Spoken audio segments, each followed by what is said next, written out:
Hello students, welcome back to Prepon. चलिए आज का एडिटोरियल देखते हैं। नवंबर 4 द हिंदू का। आज दो टॉपिक्स हैं, एक चाइना के ऊपर है, दूसरा एनवायरनमेंट के ऊपर है, और एक छोटा सा एडिटोरियल है about the investigation being done on the digital channel the wire. चलिए इसको देखते हैं। सबसे पहले चाइना वाले टॉपिक को। China's 20th party Congress over and the road ahead basically deals with जो चाइना के राष्ट्रपति हैं शी जिनपिंग, उनका third time he has become president of China, तो उसको लेके आर्टिकल है और इसमें बताया गया है कि वो क्यों बने हैं राष्ट्रपति तीसरी बार, क्या उनका सपोर्ट सिस्टम चाइना में है और क्या उनके अपोजिट ग्रुप है, उसके बारे में शुरू में इस आर्टिकल में बताया गया है, जो हमारे लिए बहुत ज़्यादा यूजफुल नहीं है, किसी भी एग्जाम पॉइंट ऑफ व्यू से यूजफुल नहीं है, बट बेसिस जानने के लिए इंटरनेशनल रिलेशंस में इंटरेस्ट हो तो पढ़ा जा सकता है, बट कोई रेलिवेंस डायरेक्टली हमारे एग्जाम के लिए नहीं है। ज़्यादा इम्पॉर्टेंट ये है कि जब वो मीटिंग हुई है चाइनीज़ कम्युनिस्ट पार्टी की, उसमें जो बोला गया है that has ramifications on the world, जिसका इफेक्ट वर्ल्ड पे होगा और इंडिया पे भी होगा, उसके बारे में कुछ चीज़ें हाईलाइटेड हैं। तो Xi Jinping was anointed president for unprecedented third term, तीसरी बार वो राष्ट्रपति बने हैं चाइना के, और एक undisputed you can say he has become leader in China. Mao Zedong से उनको कंपेयर किया जा रहा है, उस लेवल के वो व्यक्ति माने गए हैं। अब यहाँ पर in the realm of geopolitics, the Congress declared that the objective is to effectively reduce the authority and power of United States। यहाँ पर जब ये मीटिंग हुई कम्युनिस्ट पार्टी की, जिसमें 2,500 लोग करीब मौजूद थे, जो उनका ग्रुप है, उसमें उन्होंने बोला गया है कि हमारा जो ये पर्पज़ है वो अमेरिका का वर्ल्ड में पावर अथॉरिटी को रिड्यूस करना है। एक तो चाइना ने अपना ये गोल बताया है। दूसरा, implicit in the proceedings was the belief that China was being deliberately denied access to various technologies, vital technological items, and in this regard of being victim of major international conspiracies। यहाँ पर victim card play किया है just to justify कि whatever China is doing and will be doing, ये अपने एक तरीके से अपने एक्शंस को, आने वाले फ्यूचर एक्शंस को जस्टिफाई करने के लिए उन्होंने इसको इम्प्लिसिट बोला है कि हमारे जो डिक्लेरेशन है उसमें इम्प्लिसिट है कि China is victim of international conspiracy, जिसके तहत अमेरिका ने जो बहुत सारे रिस्ट्रिक्शंस लगाई हैं on transfer of technologies to China, उसको उन्होंने बताया है इसमें। In terms of China's world view, the party congress reiterated that goal is to make China a modern socialist power by 2035, boost per capita income to middle income levels and modernize armed forces। Armed forces का modernisation उन्होंने खासतौर से अपनी policy में बोला है। और जब 100 साल हो जाएंगे पीआरसी को 2049 में, 1949 में ये जब बना था, तो उस समय China is determined to lead the world in terms of composite national strength and international influence. एक वर्ल्ड सुपर पावर के तौर पे अपने आप को पेश करने की बात इसमें कही गई है। अब इसका इम्प्लीकेशन वर्ल्ड के लिए क्या हो सकता है? Nevertheless, given Mr. Xiping's makeup and background, one should not expect him to act irrationally। माना यह जा रहा है even though he is in race with America over the leadership of the world, but irrationally he will not act। ऐसा माना जा रहा है, he will definitely take everything into consideration and will not act irrationally। Hence, he is likely to act with more than a degree of caution, avoiding taking actions in haste and upsetting the target of achieving greatness by 2049। He will definitely take everything into consideration and will be more rational and you can say wiser। China has many peaks to conquer in the next 25 years before it achieves greatness, and Mr. Xi's calculation would be not to endanger the 2049 target of becoming the world leader। Hence, it is understood by this article that China, despite जो उन्होंने declarations की हैं, उसके बावजूद China बहुत फूक के कदम रखेगा, वाइस तरीके से मूव करेगा। ऐसा कोई ये भी उन्होंने बोला है कि even if it is needed we will not deter from using force in having Taiwan के ऊपर उन्होंने अपना साफ साफ कह दिया, बट आसानी से वो ताइवान पे फोर्स का इस्तेमाल नहीं करेंगे। अगर करेंगे that will be direct confrontation with USA, which is difficult for both the countries and the world as well. वैसे भी इस समय जो एक तरीके से बायलैटरल टॉक्स वगैरह बंद हो गई हैं, जो ताइवान में विजिट हुई थी अभी हाल फिलहाल में अमेरिका की, उसके बाद से तो things have become more dangerous. More over China की जो इकोनॉमी है उसको लेकर ही बात की गई है, उस पर भी काम करना पड़ेगा। खास तौर से चाइना को बहुत सारी चीज़ों की एक्सेस नहीं दी जा रही है, that is also a difficulty. तो ऐसा नहीं है कि सब चाइना इंटरनली बहुत पीसफुल है, केपेबल है, हर चीज़ सही है। इंटरनली बहुत सारे चैलेंजेस हैं, इकोनॉमिक चैलेंजेस भी हैं, सोशल चैलेंजेस भी हैं, और ऐसे पॉलिटिकल ग्रुप्स भी हैं जो शी के एकदम सपोर्ट में नहीं हैं। तो उसको भी लेके बात इस पैराग्राफ में की गई है। और खासतौर से एक पैराग्राफ जापान इंडिया को लेके बोला गया है, उसमें इंडिया को लेके बात कर लेते हैं। In India's case while Japan, Indo Pacific की बात ज्यादा है यहाँ पर। वो China wanted Japan and India to accept China as the leader in this part of the world. In India's case, while further skirmishes between the two countries along the line of actual control, undefined line जो है eastern Ladakh से लेकर और अरुणाचल प्रदेश तक, उस पर definitely यहाँ पर अभी भी ये प्रॉब्लम रहेगी ऐसा माना जा रहा है। बट ओपन कन्फ्लिक्ट में चाइना नहीं आएगा। ये तभी हो सकता है जब इंडिया बहुत एग्रेसिव पॉलिसी अख्तियार कर ले in of the West open sea policy in waters in China's vicinity. जब तक इंडिया खुल के एकदम नहीं वेस्टर्न इस इंडो पैसिफिक में आ जाएगा वेस्टर्न पावर्स के साथ, तब तक शायद ओपन कन्फ्लिक्ट ना हो। However India is likely to be a principal target of Chinese wrath in the next few years. India एक प्रिंसिपल टारगेट पे रहेगा ही रहेगा। Moreover, if India is seen as a major recipient of Western technology, the kind being denied to China, China would make it a point to use its economic rather than military muscles to deter India's progress. We are dependent upon China for good number of things. तो एक issue ये भी हो सकती है, for China to achieve greatness by 2014, subduing India's economically and reducing its image in the eyes of the world would be critically important. तो basically last में कहना है कि इंडिया चाइना जो कन्फ्लिक्ट है वर्ल्ड में, उसको भी वो ओवर प्ले करेगा और किसी भी तरीके से इंडिया को भी, इंडिया की प्रोग्रेस को रोकने की कोशिश करेगा। तो इस पूरे आर्टिकल का बेसिक जिस्ट ये निकलता है कि जो चाइना के चाइना के जो राष्ट्रपति हैं जिनको तीसरा टर्म मिला है, और उनके लिए चैलेंजेस चाइना में भी है, इकोनॉमिक भी हैं, सोशल भी हैं, पॉलिटिकल भी हैं, और दूसरा ये कि वर्ल्ड पे क्या इफेक्ट हो सकता है और इंडिया पे क्या इफेक्ट हो सकता है। वर्ल्ड इफेक्ट में अमेरिका से कन्फ्रंटेशन की बात की गई है, और ये बोला गया है इवन दो उनका एक 2035 तक 2049 तक एक अपने आप को हर डायमेंशन में बड़ा बनाने की कोशिश है। ताइवान की इशू को भी बोला गया है, बट रैशनली बिहेव करेंगे, ऐसा कुछ नहीं कर सकते जहां वो चाइना अमेरिका से डायरेक्ट कन्फ्रंटेशन पे आ जाएं। इंडिया को लेके भी ये बोला गया है कि इंडिया के जो बॉर्डर है चाइना के साथ, उस पर प्रॉब्लम्स रहेंगी, कन्फ्लिक्ट होती रहेगी, इरेक्ट होती रहेगी, और तभी ओपन कन्फ्लिक्ट होगी जब इंडिया ओपनली वेस्टर्न पावर्स के साथ इंडो पैसिफिक में बिल्कुल ही कन्फ्रंट करने लगे, तो शायद हो सकता है, अदरवाइज नहीं होगा। बट क्लैंडस्टीनली किसी तरीके से ऐसा होता रहेगा कि इंडिया को परेशान करने की कोशिश की जाएगी। इंडिया को जो आत्मनिर्भर भारत वाली जो डायमेंशन है उसको स्ट्रेंथन करना बहुत ज़रूरी है। इंपोर्ट सब्स्टिट्यूशन बहुत ज़रूरी है, और कई फ्रंट पे इंडिया को काम तेजी से करना पड़ेगा, कर तो रहा है, तेजी से करना पड़ेगा। तो बेसिकली ये आर्टिकल इससे डील करता है। अगला जो एडिटोरियल है, कॉलम है, वो है Vanuatu's big plea does little to arrest climate change. Vanuatu क्या है? वनुआतू एक आइलैंड नेशन है, ऐसे समझ लीजिए। ये न्यूजीलैंड है, ये ऑस्ट्रेलिया है, ये ब्रिस्बेन है, अभी ब्रिस्बेन मैच चल रहे हैं, और ये न्यूजीलैंड है यहाँ पर, टेस्मेन सी, और यहाँ पर ये वनुआतू एक आइलैंड नेशन है जो 1980 में फ्रांस और ब्रिटेन से बिल्कुल अलग हो गया था, इंडिपेंडेंट हो गया था वनुआतू।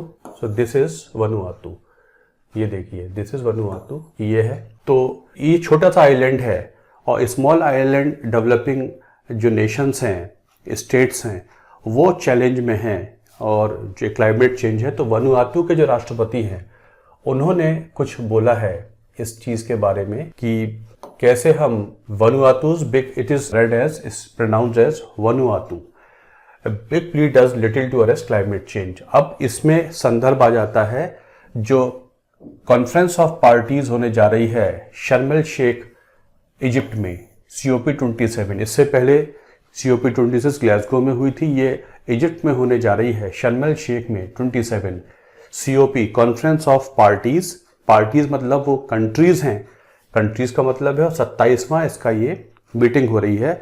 1992 में जो रियो में हुई थी उसके बाद 27वीं मीटिंग है कॉन्फ्रेंस ऑफ पार्टीज की। यहाँ पर क्लाइमेट चेंज के बारे में 6 से 18 नवंबर तक मीटिंग शुरू होने जा रही है। उसमें उसके संदर्भ में वनुआतू का एक कंसर्न आया है जो और ज़्यादा वाइडर इम्प्लीकेशन रखता है। The president of Vanuatu, a small Pacific island, wanted the general assembly to adopt a universal non proliferation. उनका कहना है कि एक non proliferation treaty fossil fuels के यूज के संदर्भ में भी बनाई जाए, जो फॉसिल फ्यूल हैं उनसे भी बनाई जाए। ये जो कंट्रीज हैं जिनको alliance of small island states AOSIS कहा जाता है और स्मॉल आइलैंड डेवलपिंग स्टेट्स भी कहा जाता है, स्मॉल आइलैंड डेवलपिंग स्टेट्स भी कह देते हैं। ये वो कंट्रीज हैं जो दुनिया में इनके पास लेस देन 1% कंट्रीब्यूशन इनका GDP में है। इस 1% लेस टेरिटरी इनके पास है और 1% लेस पॉपुलेशन इनकी वर्ल्ड में है। ऐसे देश ये वो हैं जो कोस्टल देश हैं या एकदम आइलैंड नेशंस हैं और क्लाइमेट चेंज का असर इनके ऊपर सबसे पहले पड़ने वाला है। तो ये ग्रुप है नेशंस का जो बना हुआ है 1990 में बना था। ये एक छोटा सा पॉइंट हो जाएगा। Alliance of small island states जो डिफरेंट जगह पर हुआ करते हैं, तो इनको ये सब उसमें से वनुआतू एक है और इनका कंसर्न ये है कि एक नॉन प्रोलिफरेशन ट्रीटी साइन की जाए जिसमें फॉसिल फ्यूल के यूज को रोका जाए। But Vanuatu represents a strong and vocal group of small island developing states जिन्हें कह देते हैं, whose voice is heard with attention and empathy in the UN। Interestingly ये जो वनुआतू के राष्ट्रपति ने बोला है ये एक छोटा सा पॉइंट है। The mayor of Kolkata, capital of one of the largest coal producing states in India, has lent voice to his support. Bharat में कलकत्ता के मेयर ने भी इसको सपोर्ट किया है वनुआतू के राष्ट्रपति के इस पॉइंट को। अब कोल को लेके इशू चल रही है। कोल के बारे में पेरिस एग्रीमेंट जो 2015 में हुआ था, 2015 में पेरिस एग्रीमेंट में बहुत सारी चीज़ें डिसाइड हुई थी, उसी को आगे ले जाने की बात है, जहां पर 194 देशों ने उस एग्रीमेंट को साइन किया है और कि हम 1.5 डिग्री तक लिमिट कर देंगे टेम्परेचर राइज को प्री इंडस्ट्रियल लेवल तक, उसी को आगे बढ़ाने की बात इसमें की जा रही है। After a strong protest by Indian interlocutors in the language of decision at Glasgow was tone down from phase out to phase down. Coal power को इंडिया ने बोला है फेज डाउन कर सकते हैं, फेज आउट तो नहीं कर सकते, क्योंकि वर्ल्ड में जो रिस्पॉन्सिबल नेशंस हैं क्लाइमेट चेंज के लिए, ग्लोबल वार्मिंग के लिए, GHGs के लिए, वो डेवलप्ड नेशंस हैं। डेवलपिंग नेशंस का अब समय है डेवलप करने का, तो उनका जो सोर्स ऑफ एनर्जी है वो कोल मेन है, इंडिया का खासतौर से। ऐसे में ये कह देना कि ये इसको फेज आउट कर दिया जाए, तो इंडिया ने बोला it is not phase out but phase down, उसके लिए हम काम करेंगे।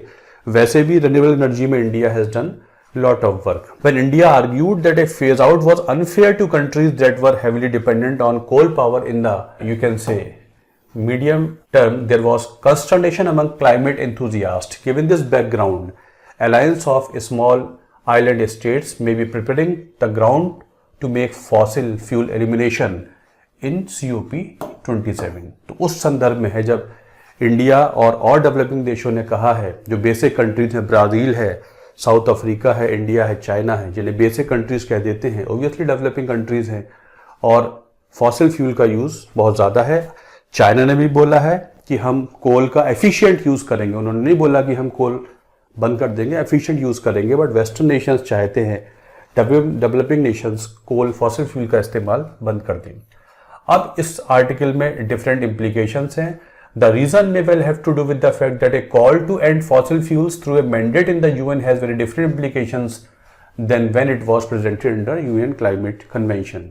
A UN mandate of this nature is divorced from legal responsibility. अब प्रॉब्लम क्या है?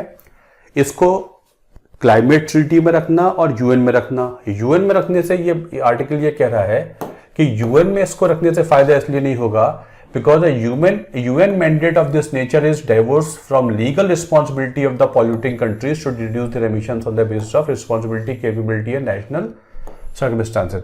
UN में रखते हैं तो कोई उसकी लीगल बाइंडिंग नहीं है, बट अगर ये ट्रीटी फेज डाउन या फेज आउट की ट्रीटी यूएन क्लाइमेट मीटिंग में हो जाती है तो फिर लीगल बाइंडिंग हो जाएगी, इसलिए आसानी से इसको एक्सेप्ट नहीं कर सकते। यूएन के थ्रू आ जाए, एक कंसर्न रेज हो सकता है, बट किसी देश के ऊपर कोई लीगल बाइंडिंग यूएन मैंडेट के थ्रू नहीं हो सकती है, बट क्लाइमेट चेंज कन्वेंशन के थ्रू ये लीगली बाइंडिंग हो जाएगी। Coal phase down is not the only way to reduce global emissions. एक बात ये भी है कि कोल हटा भी दिए जाए तो बहुत सारे और कारण हैं, जैसे कि इसमें बोला गया है a substantial share of rising global emissions is accounted for by the unsustainable levels of consumption of natural resources and lavish lifestyles led by consumers in the developing countries। कोल तो एक कारण है, बड़ा कारण है, बट इसके साथ साथ ये भी बोला जा रहा है जो लेविश लाइफ स्टाइल है, कंज्यूमरिज्म है डेवलप्ड कंट्रीज में, वो भी एक बहुत बड़ी रिस्पॉन्सिबिलिटी है। उनकी जो फूड चॉइसेस हैं, लिविंग स्टाइल की चॉइसेस हैं, वो भी रिस्पॉन्सिबल हैं, उस पर भी बात होनी चाहिए। वो सिर्फ डेवलप्ड कंट्रीज में नहीं है, even in the developing countries A part of society is also responsible for such kind of consumerism and consumption pattern. जो डेवलपिंग कंट्रीज हैं उनको पूरा अधिकार है डेवलप करने का और फॉसिल फ्यूल पर की निर्भरता ज्यादा है। अगर ऐसा कुछ होता है तो progress of developing economies towards वो रुक सकती है। देयरफॉर अगर ट्रांजिशन होता भी है, therefore a just transition needs to be built on the promise that a green energy and green future will be available to all। इसमें जो obviously issues क्या हैं, जो डेवलपिंग नेशंस हैं, वो COP26 जो ग्लासगो में हुई थी उसमें 3 इश्यूज पे बात की गई थी। एक तो जो लॉस एंड डैमेज हुआ है डेवलपिंग कंट्रीज को, उसको फाइनेंस, उसके बदले कंपनसेशन हमको मिले डेवलप्ड देशों से। साथ साथ एक ग्लोबल कार्बन मार्केट डेवलप हो और कोल को फेज डाउन, उसका इस्तेमाल कम होता चला जाए, इस पे बात की जा रही है। तो बात निकल के क्लाइमेट जस्टिस पे आ जाती है। तो जो फाइनेंस अवेलेबल होना था $100 बिलियन जो डेवलप्ड देशों ने बोला था हम डेवलपिंग नेशंस को देंगे, वो 2020 तक टारगेट पूरा करना था, अब वो 2023 तक पहुंच गया है। 2023 तक ऐसा होगा कि $100 बिलियन पैसा जो है वो दिया जाएगा डेवलपिंग नेशंस को। जब तक फंड नहीं मिलेगा, क्लीन एनर्जी ट्रांजिशन के लिए फंड नहीं मिलेगा, तब तक ये देश ट्रांजिशन नहीं कर पाएंगे। इसलिए रिस्पॉन्सिबिलिटी उन देशों की ज्यादा है जिन्होंने कंट्रीब्यूशन ज्यादा दिया है इस पॉल्यूशन में। इसी संदर्भ में एक बात यह भी है कि जो ये life style for environment issued by prime minister of India and UN secretary general jointly recently assumes important consumers in countries that consume an unsustainable pace and contribute to rising emissions have much greater responsibility to clean up the planet and support the green energy। Obviously जो consumption pattern है उसका rational होना बहुत ज़रूरी है, उसका change होना बहुत ज़रूरी है, ताकि जो हमारा फुटप्रिंट है वो कम से कम हो पाए, चाहे वो पब्लिक ट्रांसपोर्ट हो, इलेक्ट्रिसिटी व्हीकल हो, मोबिलिटी हो। इंडिया बहुत सारी चीज़ों पर काम कर रहा है, तो वो चॉइसेस जो हैं, वो चॉइसेस कितनी वाइज हैं और कितनी प्रूडेंट हैं, इस पर बहुत डिपेंड करेगा। जो ये कंसेप्ट है लाइफ स्टाइल फॉर एनवायरनमेंट, याद रखना, issued by PM of India and UN secretary general jointly recently, इसकी बात भी की गई है। तो बेसिकली घूम फिर के बात यही आती है कि ये जो देश हैं, एओसिस देश हैं, उनमें से वनअतु के जो वो हैं राष्ट्रपति, उन्होंने बोला है कि हम ऐसा चाहेंगे कि एक नॉन प्रोलिफरेशन ट्रीटी इस पे हो जाए, बट ओबियसली इंडिया जैसे देश उसको रोकने की कोशिश करेंगे। और यहाँ ये भी बात याद रखनी है कि यूएन के थ्रू लेंगे तो मैंडेट बाइंडिंग नहीं होता है, बट अगर क्लाइमेट चेंज कन्वेंशन में हो जाएगा तो बाइंडिंग हो जाएगा। इसलिए ये कन्फ्रंटेशन हो सकता है। अल्टीमेटली सारी चीज़ें will boil down to the availability of finance to the developing countries. ये एक आर्टिकल है जो इसके बारे में आया है। COP27 होने जा रही है शर्म एल शेख इजिप्ट में, ये 27वीं ट्रीटी है। और चौथा जो मीटिंग है वो 2015 का जो पेरिस क्लाइमेट डील है उसके बाद है। जो IPCC है, IPCC ने बोला है कि 1.1 डिग्री तो क्लाइमेट वार्म हो ही चुका है, ये तो टेम्परेचर बढ़ ही चुका है, और अगर ये 1.7 से 1.8 डिग्री सेल्सियस चला गया तो वर्ल्ड की जो हाफ पॉपुलेशन है वो एक्सट्रीम हीट और एक्सट्रीम ह्यूमिडिटी को सफ़र करेगी, कन्फ्रंट करेगी, एक्सपोज हो जाएगी। इसलिए ये भी कहा जाता है कि 1.5 डिग्री तो अचीव हो ही नहीं सकता और रोकने की कोशिश है। तो ये वेरियस स्टडीज़ हैं IPCC की, उसके अनुसार ये अभी ब्राज़ील वगैरह में देखा आपने, फॉरेस्ट फायर्स वगैरह हैं, पाकिस्तान में बहुत फ्लड आया है और एक्सट्रीम हीट के इंस्टेंसेस गए हैं। चाइना का सबसे हॉटेस्ट ईयर था अब तक का ये इस साल का। तो good number of ramifications and effects we are witnessing world over this issue, तो इनको देखना है। और आईपीसीसी की जो स्टडीज़ वगैरह हैं वो भी इसके बारे में तर्कसंगत हो जाती हैं। तो ये 2 एडिटोरियल्स हैं इसके बारे में। एक छोटा सा है जो वायर को लेके है, आपको पता है इसमें वायर वाला जो ये आर्टिकल है इसमें पॉलिटिकल टोन ज़्यादा है कि मीडिया हाउसेस को जो स्टेट सपोर्टेड एक्टर्स होते हैं वो टारगेट करते हैं बिकॉज दे आर इन्फ्लुएंशियल। पर यहाँ थोड़ी सी काम की बात हमारी ये हो सकती है कि यहाँ ये बोला गया है कि जो डिफेमेशन का लॉ है उसको डिक्रिमिनलाइज करना बहुत ज़रूरी है। यहाँ पर बोला जा रहा है as supreme court judgments are clear that prosecution for defamation should only be at the instance of aggrieved person and there cannot be any police FIR. The case highlights the continuing hazard of having defamation on the criminal statute to be exploited. अब इसे criminal case है, criminal statute पे है, उसमें हुआ करता है। तो जब तक इसको डिक्रिमिनलाइज नहीं करेंगे तब तक इसका मिसयूज वो लोग करते रहेंगे जो influential state backed actors rather than a civil remedy for aggrieved individual. तो डिफेमेशन का जो कानून है उसको डाउन प्ले करना बहुत ज़रूरी है, उसको डिक्रिमिनलाइज करना बहुत ज़रूरी है। ये इसका एक जिस्ट है पूरे आर्टिकल का। अदरवाइज तो इस पूरे आर्टिकल का टोन जो है, ओरिएंटेशन, वो पॉलिटिकल ज़्यादा है कि जो डिफेमेशन लॉ है उसको डिक्रिमिनलाइज करना बहुत ज़रूरी है, उसे सिविल रेमेडी के तौर पे रखा जाए। अदरवाइज क्रिमिनल ऑफेंस होता है तो उसका मिसयूज़ वो ज़रूर कर लेते हैं जो स्टेट बैक्ड होते हैं, जिनके पास इन्फ्लुएंस होता है, पावर होती है, सपोर्ट होता है। ये छोटी सी बात काम की, अदरवाइज बाकी कुछ काम का नहीं है। So this is all for today from Hindu editorial page.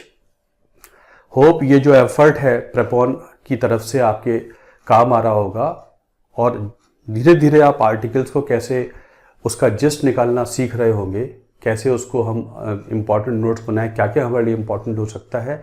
बहुत सारी चीज़ें ऐसी होती हैं जो बेवजह की होती हैं या आर्टिकल में हमारे काम की नहीं होती, और हम इसे कंटिन्यूसली अगर डेली करते रहेंगे तो हमारी एक कंटिन्यूटी बनी रहती है, जिससे जो आर्टिकल्स होते हैं वो नॉलेज की लिंकेज बनती जाती है, तो कॉम्प्रिहेंशन उसका बेहतर हो जाता है।